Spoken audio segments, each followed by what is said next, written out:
రేవంత్ రెడ్డి గారిని వెంటనే రేవంత్ రెడ్డి గారిని వెంటనే రేవంత్ రెడ్డి గారిని వెంటనే సస్పెండ్ చేయాలి రేవంత్ రెడ్డి గారిని వెంటనే రేవంత్ రెడ్డి గారిని వెంటనే ఇంటికి నోటు డబ్బులు ఆశిస్తున్న వారి రేవంత్ రెడ్డి గారిని వెంటనే రేవంత్ రెడ్డి గారిని వెంటనే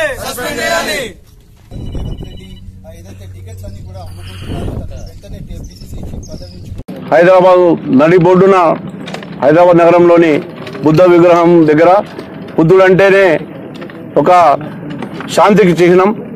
మరి అందరూ శాంతియుతంగా ఇవాళ మేము ఇక్కడ దీక్ష చేయడం జరుగుతూ ఉంది.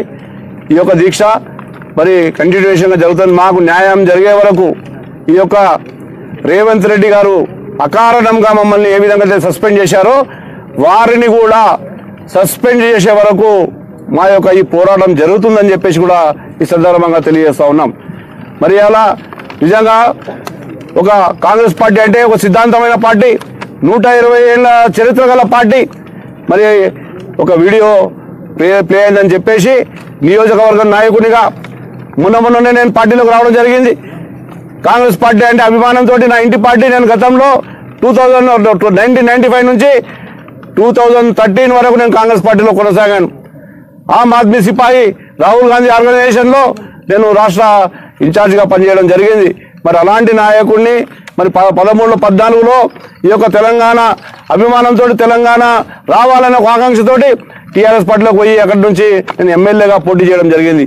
ఆనాడే నాకు 43,000 ఓట్లు తెలంగాణ ప్రజలు, మా మహేశ్వర్ నియోజక ప్రజలు వేయడం జరిగింది. మరి అక్కడ కూడా నేను ఓడిపోగానే తీగల కృష్ణారెడ్డి గారిని, ఆ తర్వాత సబితాంద్ర రెడ్డి గారిని పార్టీలోకి తీసుకుంటే మాకు అక్కడ సరైన న్యాయం జరుగుతలేదని చెప్పేసి నేను గతంలో మొన్ననే 3 నెలల కిందనే కాంగ్రెస్ పార్టీలోకి రావడం జరిగింది. కాంగ్రెస్ పార్టీలోకి వచ్చి అన్ని పార్టీలలో నా వెంబడి ఉన్నట్టు అభిమానులు అందరూ కూడా నా పార్టీలకు రోజు జాయినింగ్స్, రోజు 500 మంది, 300 మంది, 400 మంది రోజు జాయినింగ్స్ చేస్తూ ఉంటే, ఇంటింటికి ప్రచారం చేస్తూ ఉంటే అది రేవంత్ రెడ్డి గారికి నాకు తెలిసి మింగుడు పడలేదంటూ ఉన్నదని చెప్పేసి కూడా ఈ సందర్భంగా నేను అనుమానిస్తా ఉన్నాను. ఎందుకంటే ఈ అనుమానం నాకు రాకపోతుంటే మొన్న నేను చెప్పాను, మరి నువ్వు ఇట్లా ఒక మహేశ్వర నియోజకవర్గ అభ్యర్థి నుంచి 10 కోట్లు తీసుకున్నారని, ఒక 5 ఎకరాల పొలం రాయించుకున్నారని చెప్పేసి ఈ విధంగా ప్రజలు కూడా కూస్తున్నారు. ఇవి ఎంతవరకు నిజము, ఎంతవరకు ఇవి కరెక్ట్ అని చెప్పేసి నేను ఒక మీడియా ముఖంగా తెలియజేయడం జరిగింది. మరి అవన్నీ ఎలాంటి నేను మాట్లాడింది ఏంటిది, నువ్వు రేవంత్ రెడ్డి గారు మీరు డబ్బులు తీసుకున్నారు నేను చూస్తానని ఎక్కడ చెప్పలే. మరి అలాంటి ఏవి వినకుండా నువ్వు అర్ధాంతరంగా 5 నిమిషాల సమయం ఇచ్చి ఒక డిసిసి అధ్యక్షుడు చల్ల నరసింహారెడ్డి గారితో మీరు ఎంబడే నన్ను సస్పెండ్ చేస్తున్నట్టు ప్రకటించారు. మరి నేను ఏ విధంగా బాధపడి ఉంటాను ఒకసారి మీరు ఆలోచించండి. ఆ బాధ ఎలా ఉంటుంది? మరి నేను ఆ ఆరోపణ చేసిన వెంబడే మళ్ళీ 2వ రోజు నేను ప్రెస్ మీట్ పెట్టి చెప్పడం జరిగింది.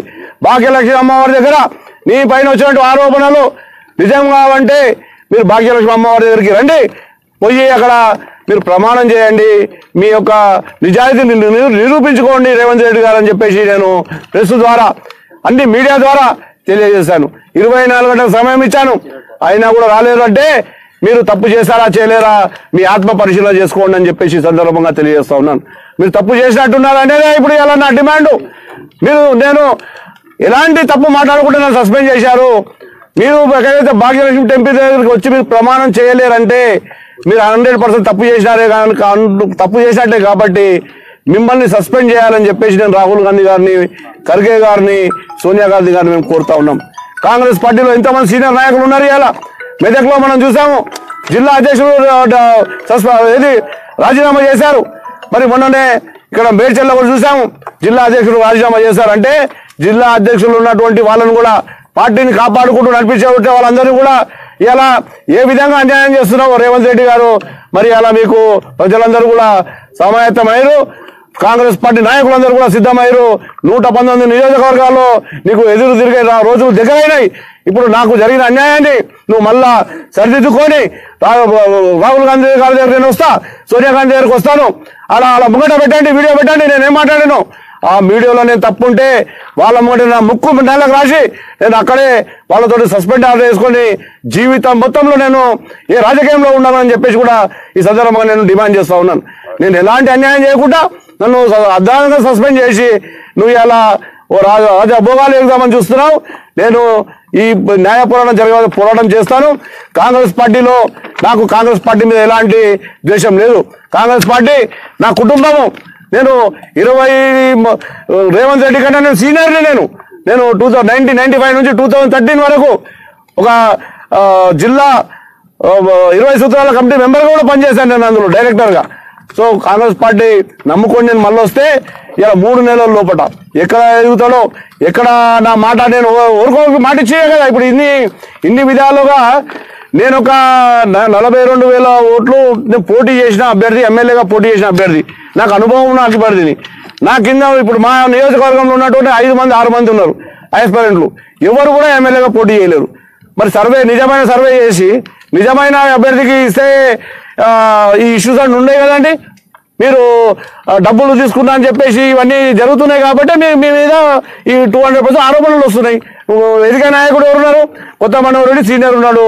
అతనికి ఇస్తే నేను ఇచ్చిన మాట ఇచ్చిన వాళ్ళు ముందు వాళ్ళు ఉన్నారు. వాళ్ళకి ఏడా అభ్యంతరం ఏడా ఇబ్బంది జరుగుతుందో అని చెప్పేసి నువ్వు ఇలాంటి విషయాలు చేస్తే ఎవరు చూస్తూ ఊరుకోరు.